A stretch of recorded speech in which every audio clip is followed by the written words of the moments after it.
اللہ کے نبی صلی اللہ علیہ وسلم ہمیشہ اس کا اہتمام کرتے کہ خوبصورت بن کے اپنے گھر میں جائے.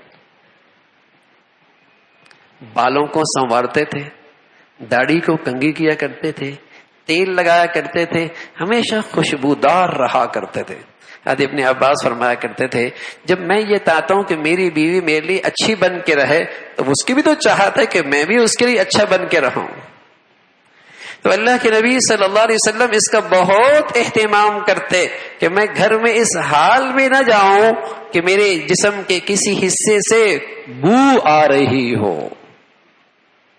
آپ گھر میں داخل ہوتے مسواک کرتے تھے، اٹھتے تھے مسواک کرتے تھے، وضو کرتے تھے مسواک کرتے تھے. آپ اس کا اہتمام کرتے کہیں میری منہ سے بدبو نہ آئے.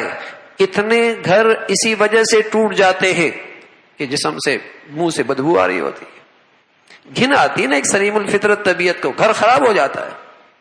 اور آج یہ سگریٹ پہ سگریٹ، سگریٹ پہ سگریٹ، سگریٹ اسے احساس ہی کوئی نہیں کہ میرے گھر کی عورت کو مجھ سے تکلیف بھی ہوتی ہوگی. اس کے بھی کچھ احساسات ہیں نا، اس کی بیچاری کے بھی کچھ احساسات ہیں، اس کو کتنا درد ہو رہا ہوگا. ہمارا معاشرہ ہی عجیب ہو گیا ہے کہ باہر جائے گا بہت بن سنور کے دنیا کو دکھانے کے لیے، اور جہاں بننا ہے وہاں نہیں بنتا.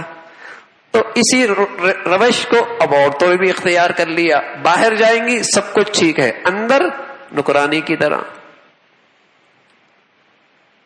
تو حضور علیہ الصلوۃ والسلام اس کا اہتمام فرمایا کرتے تھے. حضرت عائشہ فرماتے آپ اعتکاف میں تھے تو میرا گھر کا حجرہ قریب تھا، آپ سر یوں نکالا اور نکال کر مجھ سے کہا میرے سر پہ کنگھی کرو، کنگھی کرو.